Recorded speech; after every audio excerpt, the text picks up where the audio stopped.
S'il y a un jeu vidéo qui a changé ma vie d'une manière si importante que n'importe quel autre ne pourra jamais le faire, c'est bien World of Warcraft. WoW a changé ma vie. Et pourtant, quand on me demande quel est mon jeu préféré, il ne me vient même pas à l'esprit. Car WoW, pour moi, ce n'est même pas un simple jeu, c'est bien plus que ça. C'est quelque chose qui fait partie de ma vie. Une aventure qui a participé à forger la personne que je suis aujourd'hui et la vie que je mène au quotidien. WoW fait partie de moi. Peut-être que vous vous reconnaîtrez dans ce que je dis, ou peut-être que vous direz que je suis complètement folle et que c'est un peu too much.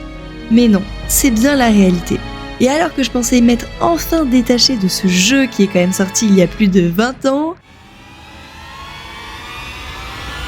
Coucou! Eh bien non, après 1 an et demi de pause, je suis retournée dessus. Oh shit, here we go again. Pourquoi ? Parce que WoW me manquait. La forêt d'Elwynn, Stormwind, ses musiques, son univers, l'aventure. WoW me manquait. Mais pas le WoW actuel dénaturé qu'on appelle retail, non.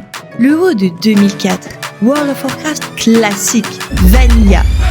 Oh, douce Camille! Je suis Mr. T, et voici mon elfe de la nuit punk.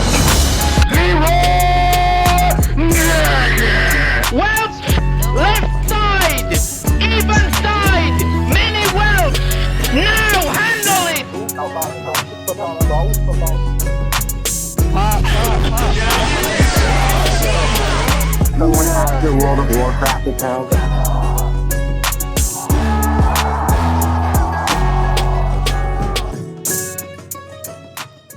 Et c'est là tout l'objet de cette vidéo. Comment un jeu si ancien, si dégueulasse graphiquement et dont le genre n'a plus la cote, peut encore attirer autant de joueurs ? Comment des joueurs et des joueuses tels que vous et moi ne résistent-ils pas à croquer, une fois encore, dans la Madeleine ? Dans cette vidéo, nous allons explorer ce qui a fait de World of Warcraft un jeu si spécial pour tant de personnes et pourquoi il conserve une place si particulière dans nos cœurs. Il est temps de lui rendre hommage.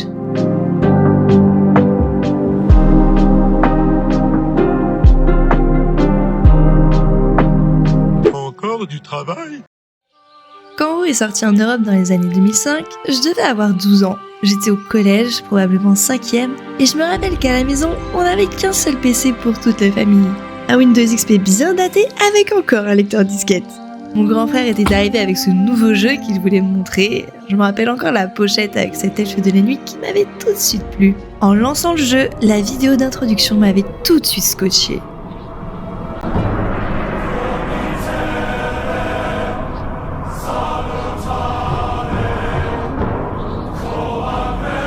Je ne vous dis pas la claque monumentale que je m'étais prise.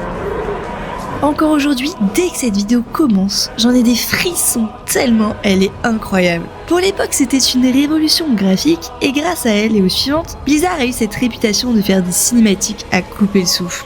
Le Vous n'êtes pas prêt de Lidan. Vous n'êtes pas prêts. Celle d'Arthas qui réveille Sindragosa.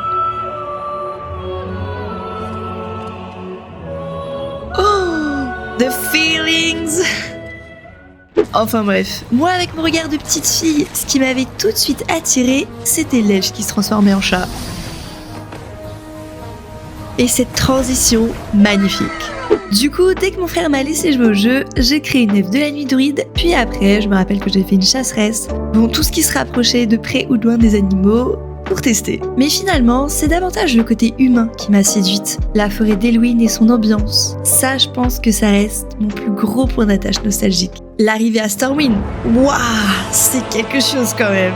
Stormwind pour moi, ça reste la ville de WoW. C'est chez moi quoi. Et puis après, je n'ai fait que des humaines. À Vanilla, ma main, c'était une humaine mage du nom de Mingli, qui est une rêve sombre à South Park. Voilà. Et je n'ai jamais réussi à décrocher. Mon frère a dû se faire un autre compte parce que je m'étais accaparé le sien. Du coup, le nom de mon compte a été pendant de très longues années l'OM en force. Alors que je ne suis pas du tout intéressée par le foot. Sorry bro. Après ça, je suis devenue accro. C'était impossible d'arrêter de jouer à ce jeu et on reviendra sur ce point, mais au fil de ces 20 années, j'ai fait énormément de belles rencontres. Des gens qui sont aujourd'hui des amis de longue date, auxquels je parle toujours et que je vois de temps en temps. Jusqu'à une en particulier, un certain tauren guerrier du nom de Korzak. C'était pendant l'extension Wrath of the Lich King. Oui, c'est à Wotelka, sur WoW, que j'ai rencontré l'homme qui partage aujourd'hui ma vie et qui est le père de ma petite gnome. Quoi, un tauren inhumaine, ça fait un gnome? J'aurais plutôt dit un minotaure. Bref, vous voyez quand je disais que ce jeu avait changé ma vie? Je ne mentais pas. Mais revenons un peu sur WoW. Qu'est-ce qui fait l'esprit Vanilla? Pourquoi les vieux joueurs comme moi ont vu la sortie de classique en 2019 comme l'arrivée du Messie? Have you ever thought about adding servers for previous expansions as they were then? No. And by the way, you don't want to do that either. Okay. Think you do, but you don't. Ok Blizzard, comme d'habitude vous avez tout compris sur ce que veulent les joueurs. Pour ceux qui connaissent mon petit monde peint, vous savez que j'aime les propos structurés. Et je pense que l'esprit Vanilla pourrait se résumer en 5 piliers. La simplicité, l'immersion dans le monde, le charme, la communauté et pour finir, l'addiction.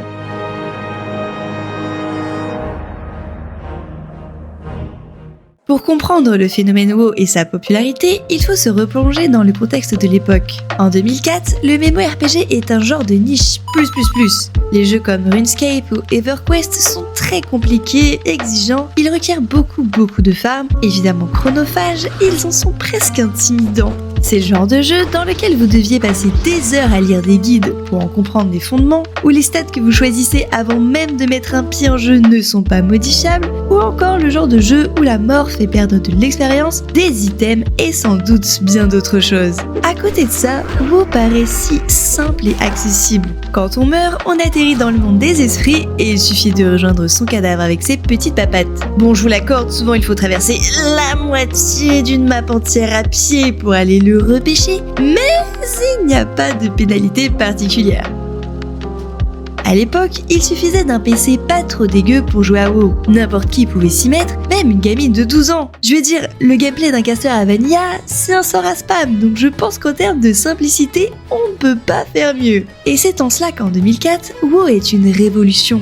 Il a rendu genre du MMORPG accessible à tous. N'importe qui peut choisir une des 9 classes disponibles et pex un perso level 60 en achevant des quêtes de façon linéaire. Tout le monde ne mettra peut-être pas la même durée pour y arriver, mais tout le monde y arrivera. Du gamin de 10 ans à la mamie de 70. On a tous déjà eu une mamie ou un papy dans sa guilde. Perlata, mamie gnome démoniste, si tu te reconnais, des bisous. Et attention, je ne dis pas que WoW Classic est un jeu facile. On peut observer un skill cap très important entre différents joueurs, notamment sur certaines classes comme le guerrier ou le mage. On les repère tout de suite, les mages qui galèrent à WoW Farm et qui feraient mieux de pex en faisant des quêtes comme tout le monde. Ou encore ces wars qui sont tout en bas du DPS meter. D'ailleurs, l'interface d'un joueur de WoW, ça se repère tout de suite, tellement elle est chargée. Il y a tellement d'add-ons qui nous sont maintenant indispensables qu'on voit bien que les paramètres sont nombreux à prendre en compte pour qui souhaite y exceller. De plus, l'arrivée du mode hardcore a été une idée de génie tellement bienvenue et Rafraîchissante.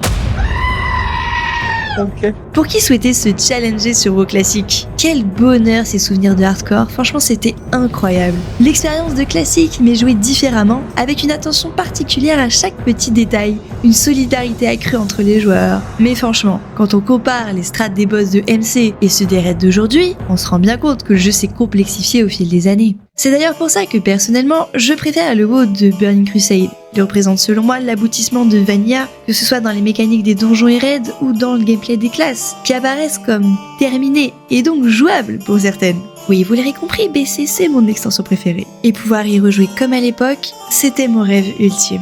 En réalité, WoW n'est pas un jeu difficile, c'est plutôt un jeu très lent, et cela s'explique notamment par l'immensité du monde qu'il nous propose de découvrir.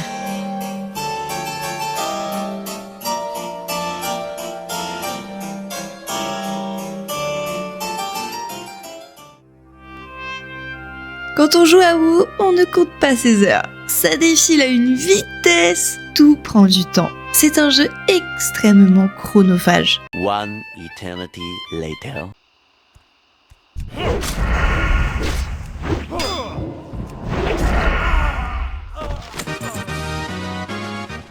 Mais d'un autre côté, c'est ce qui rend l'immersion dans le monde d'Azeroth absolument incroyable. Lorsque vous faites 500 allers-retours entre l'HV d'Arnassus et la boîte aux lettres près de la banque, vous avez le temps de profiter de l'ambiance elfique de la ville. Le monde est très grand et vous le parcourez à pied jusqu'au level 40 si vous avez pensé à économiser en arrêtant d'acheter vos sorts suffisamment tôt. Les moyens de locomotion sont classiques, sauf pour les mages qui trichent comme d'habitude et qui ont la faculté de se téléporter.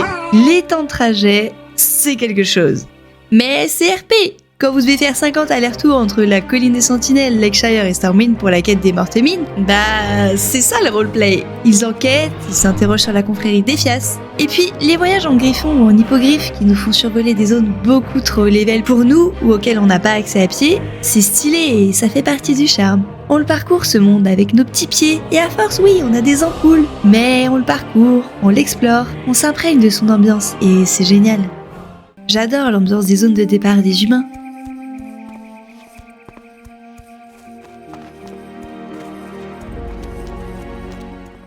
L'ambiance dans les zones elfiques.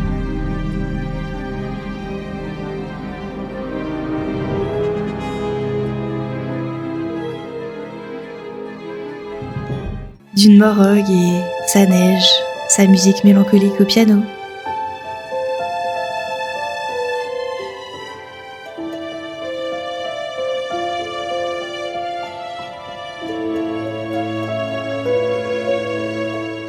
L'ambiance sombre du bois de la pénombre.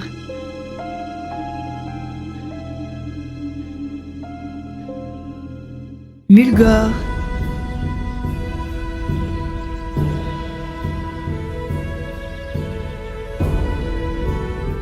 Les Tarides.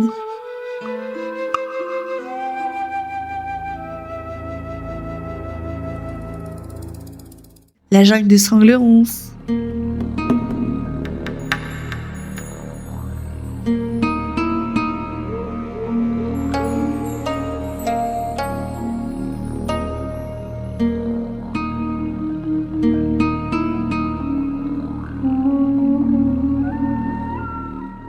J'ai l'impression de citer toutes les régions du jeu. Je pense que vous comprenez ce que je veux dire. Et quand j'ai le sentiment que WoW me manque, c'est ça qui me manque. C'est de parcourir ce monde, d'entendre ses musiques et même juste ses bruits d'ambiance. Le monde qu'ils ont créé dans ce jeu est devenu si iconique. Chaque région a un thème et une ambiance qui lui est propre. Et puis, il ne faut pas oublier une chose, il n'y a pas de chargement. C'est un monde totalement ouvert, à part quand vous prenez le bateau d'un continent à l'autre. Encore une révolution cochée pour l'époque. L'univers de WoW est fou, et je ne parle même pas du lore. C'est ça notre Madeleine. La nostalgie est si forte. Reparcourir un univers dont on est tombé amoureux il y a bien longtemps, ça n'a pas de prix. Et ça fonctionne même comme un filtre pour les graphismes vieillissants. On en fait abstraction car ce n'est pas si important finalement. Et puis le style cartoon de WoW a plutôt bien vieilli, contrairement aux MMO réalistes de l'époque. Oui, la nostalgie l'emporte. Personne ne défie impunément la confrérie.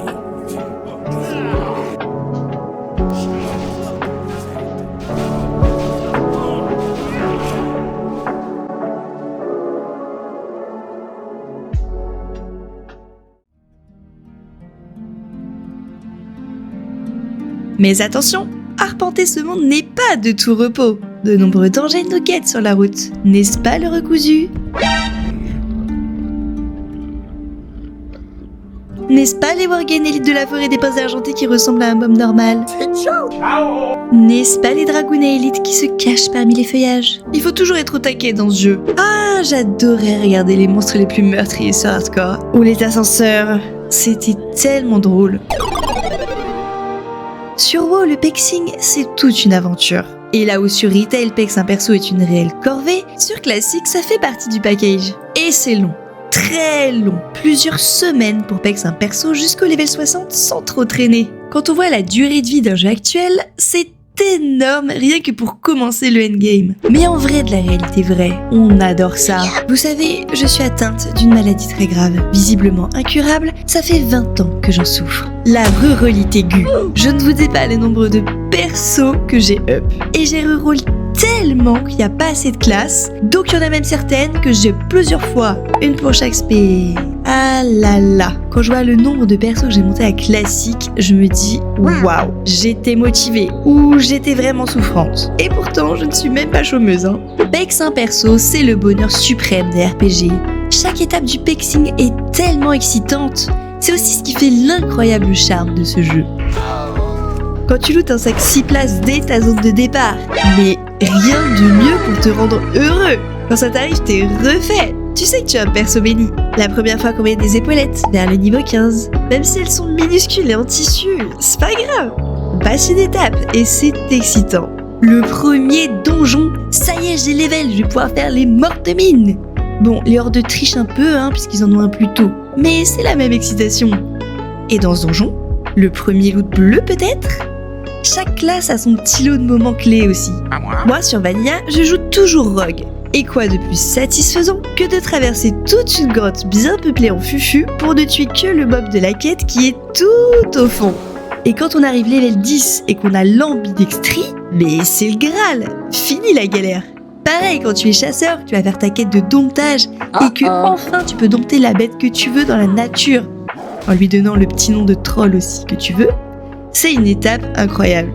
Quand t'as enfin ton transfert en mage, quand tu guettes à quel level tu vas pouvoir invoquer la prochaine eau. En druide, les nouvelles formes à chaque dizaine. Et elles sont pas toutes données comme ça, il faut faire des quêtes plus ou moins longues, notamment celle de la forme aquatique. Donc quand enfin tu l'as, mais t'es trop heureux. Quand t'es démoniste et que tu vas pouvoir invoquer un nouveau démon, la quête du succube. Quand t'es alliance et qu'il faut que t'ailles dans les tarides. Ouais. Le cercle d'invocation du démon, le duel. Et puis, l'asservissement, quand tu découvres son petit nom rigolo, Clat V Hug. Ok, il fait des câlins. Je me rappelle, il y avait un démoniste dans ma guilde, son chien, chasseur de mages, il s'appelait Foufoun. Mais c'était écrit comme ça, genre. Mais voilà, c'était Foufoun, et il raidait avec nous. C'est tellement bien. Chaque classe a ses particularités, ses petites quêtes, ses forces et ses faiblesses. Et je trouve que ça ajoute tellement de charme au jeu. En fait, je trouve que les classes sur WoW ont tellement de personnalité que ça correspond même aux gens qui les jouent parfois. Je sais pas si vous voyez ce que je veux dire, mais en général, les mecs super chill, trop sympas et plutôt cool, ils vont main druide ou chaman. Les gens qui aiment bien aider les autres, qui sont très généreux, ils vont jouer prêtre ou paladin. Les gens un peu introvertis, un peu solo, ils vont jouer chasseur. Les rogues, bon, c'est les fourbes, les pires races, surtout sur serveur PVP. Les gens entreprenants, un peu plus rentre-dedans, qui n'aiment pas se prendre la tête, ils vont jouer War. Ça me fait penser à une super vieille pub de WoW. Je m'appelle Alexandre Astier, je suis un paladin. C'est moi qui chapeaute un petit peu tout le... Tous ensemble, mes braves compagnons. Ouais, tous ensemble, ça veut pas dire à vous, 10 mètres derrière. Oh, et vous barrez pas. Oh, vous revenez ou je vous savate. Je m'appelle Alexandre Astier, je suis un paladin. Et toi ? À quoi tu joues ? Enfin bref, que chaque classe ait sa particularité, ses défauts et ses avantages, c'est vraiment quelque chose qui manque à Retail et qui est une grande force de Vanilla selon moi. Chaque classe a son charme, son petit truc. Quand je suis en donjon avec ma rogue, on tombe sur un coffre verrouillé et que là, tout le monde se tourne vers toi. Can you open it ? Ah mais bien sûr que je peux ! Je suis une professionnelle. Oui, j'ai passé 1 heure à faire plouf à des olas pour farmer mon crochetage. Allez, laissez-moi passer. Et hop, ça va dans la popoche, discretos. Ah, qu'est-ce qu'on se sent trop badass. Vers le niveau 30, c'est l'étape du premier casque, que d'ailleurs un mec random m'a donné comme ça au prix du marchand parce qu'il n'arrivait pas à le vendre. Sympa. Puis ensuite, vers le niveau 37, le monastère écarlate. Putain ce que j'aime ce donjon. Même s'il est à l'autre bout de la terre, que t'as pas encore de monture pour y aller, que tu dois passer devant une capitale ennemie. Hola, coucou tout le monde. Heureusement que je suis sur un serveur RP. Je ne sais pas, la croisade écarlate. Hérode, à vos côtés, madame. L'inquisitrice Whiteman. J'aime tellement ce donjon, alors qu'il n'y a rien pour Rogue en plus. Par contre, quand tu joues War ou Paladin, c'est le Saint Graal. Ah, les quêtes iconiques de WoW. La légende de Stalvan, les vertes collines de Stranglerons, le sac de Sidonie, qui te rend si heureux quand tu lootes du premier coup, ou qui te fait rager quand tu mets 1 heure à tuer des limons, les escortes de poulets mécaniques, les quêtes de bâches des salines, les boucaniers de la voile sanglante, la devinette de Cortello. Puis après vient le level 40, la monture. Quel bonheur de revenir dans cette zone bas level avec tes sous-sous en poche pour choisir ton canasson et passer une nouvelle étape, rentrer dans la cour des grands. Je me rappelle à l'époque quand tu voyais ces gens en monture rapide dans les capitales, avec un stuff de raid sur lequel tu bavais comme Jaja alors que ton PC n'arrivait même pas à charger Ironforge, à tel point que tu devais rester dans les trous là pour pas faire exploser. Ah, ça faisait rêver. Moi à 12 ans avec ma mage, Mingli Sokisoki 5$ et ma petite guilde de 10 pecno, on s'entraînait à fond pour réussir à faire Strat Baron 45 minutes, hein. Quelle époque. Alors oui, le pexing est lent, tout est lent et long d'en haut. Et parfois, c'est énervant. Quand tu dois ramener 4 sabots de zébra, que t'as génocidé toute la savane et que t'as toujours pas tes 4 sabots de zébra, bah ouais, tu commences à te chauffer un petit peu. Et t'es là. Mais ils ont pas chacun 4 jambes ces zébras, avec des sabots au bout. Comment je peux ne pas en loot? Don't you dare. Oh la toute faite celle-là, hein. Ne faites pas l'innocent. Ça fait 1 heure que je tue des colcards pour avoir ces de bracelets. Je comprends pas, ils ont pas chacun des bracelets à leur petit avant-bras. C'est quoi ça? 1 bracelet, 2 bracelets. Alors pourquoi j'en ai pas? Bon les harpies, on va pas être copines je crois. Je veux des griffes s'il vous plaît. Qu'est-ce que je vois là, vos petites patounes? 5 milliards de griffes par patoune. Je vous en prie, achevez mon désespoir. Ah, y'a que les raptors qui sont sympas par ici. Ils ont chacun une vraie tête. Oui, on peut perdre un peu patience parfois. Surtout quand maintenant t'as des gosses, qu'1 heure ou 2 pour jouer et que t'as l'impression de ne rien pouvoir faire en si peu de temps. C'est d'ailleurs pour ça que je ne supporte pas jouer caster ou healer à Vanilla. Passer ma vie à être Oum et à régène, je peux pas. Démo ça passe, connexion live toi-même tu sais, mais le reste, I can't. Et c'est justement parce que le chemin est long. Bon désolé mais il faut que je le fasse, là je tiens plus. À skip, plus c'est long, plus c'est bon. That's what she said.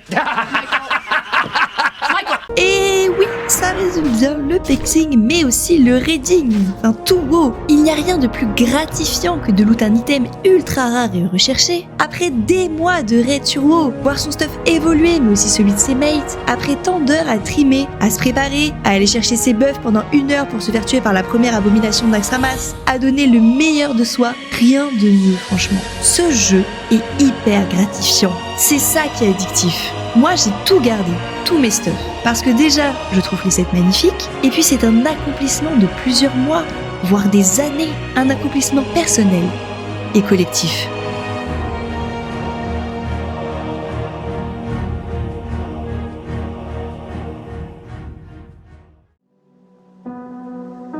Collectif. WoW est un MMORPG, un jeu massivement multijoueur. On ne s'en rend pas compte, mais WoW c'est l'ancêtre des réseaux sociaux. Moi quand j'étais no live sur WoW, pendant mon adolescence, ma vie sociale, c'était WoW. Combien d'IRL j'ai faites en 20 ans? J'aurais même pu le dire. Que des souvenirs de dingue.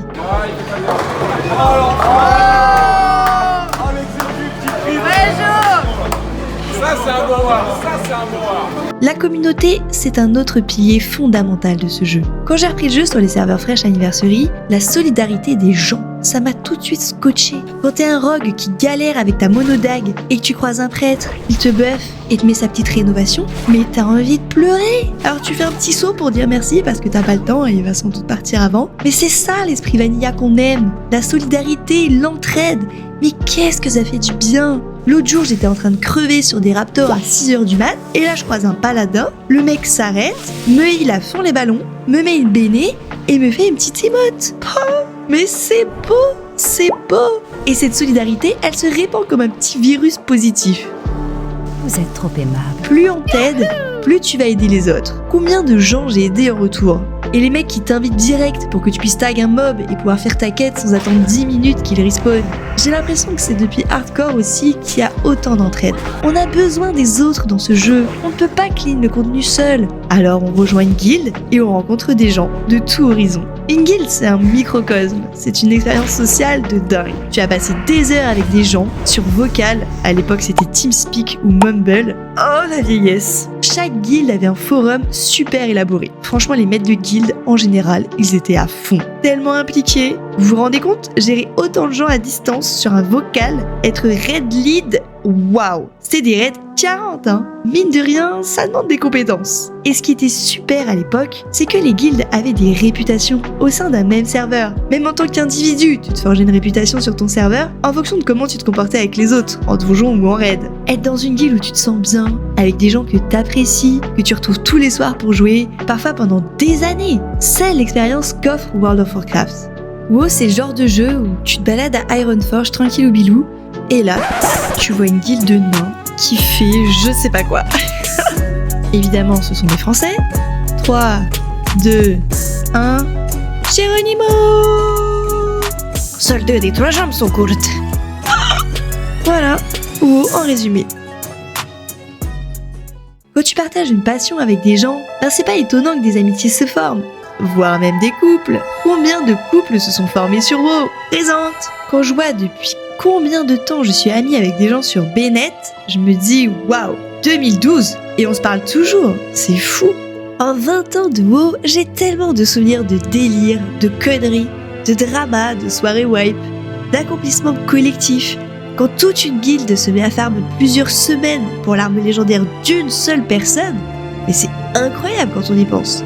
Et on est tellement heureux pour eux après ça. C'est une fierté de guilde, une fierté collective, d'avoir des TF ou une monture scarabée dans sa guilde. Quand tu arrives enfin à tuer un boss de fin de raid pour la première fois, après des soirées et soirées de try avec ta guilde, que tu montes dans le classement de ton serveur, que d'accomplissements réalisés en communauté qui sont autant de moments inoubliables. Il y a des moments où j'ai eu peur aussi. Comme une fois lorsqu'en raid, un mec de ma guilde a fait une crise d'épilepsie et qu'on l'entendait convulser à travers son micro qui n'était pas mute. Je me suis sentie si impuissante. J'ai eu tellement peur pour lui. Il était revenu plusieurs heures plus tard et ça allait. WoW, c'est une aventure de dingue. On vit les montagnes russes des émotions et quand on peut partager ça avec d'autres, ça n'a pas de prix. Enfin, si, ça en a un. L'addiction.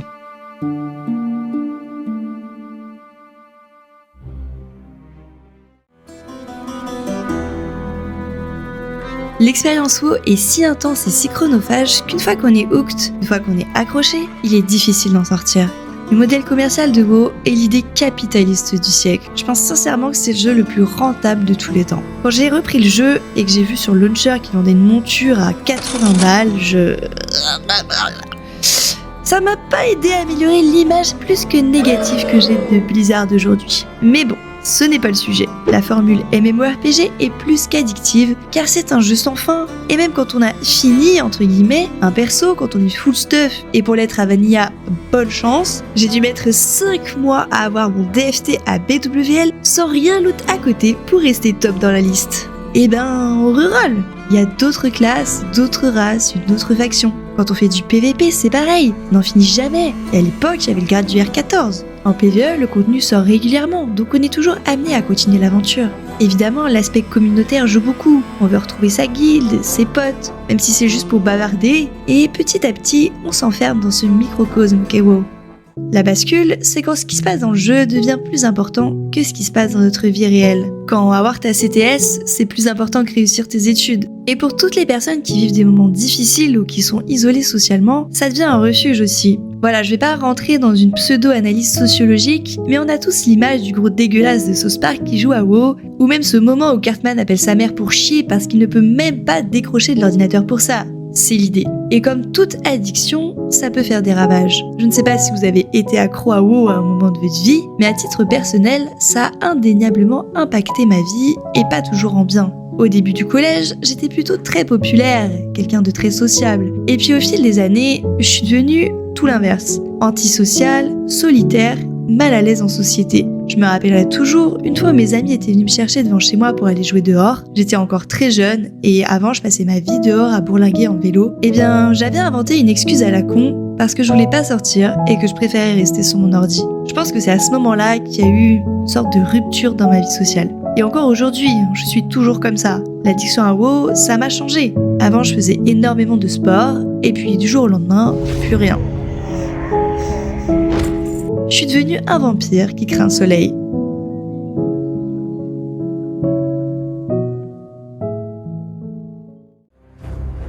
Donc oui, WoW a changé ma vie. en bien comme en mal comme en bien.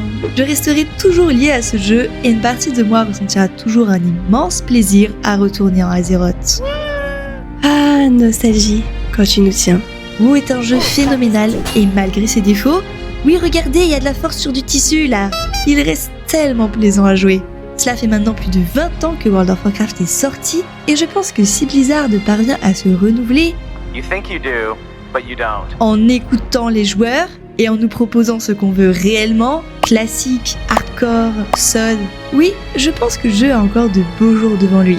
Il y a des nouveaux joueurs. J'étais étonnée de croiser plusieurs fois des personnes qui ne connaissaient pas les donjons. Alors, qui sait, peut-être que WoW impactera une autre vie, comme il l'a fait pour la mienne.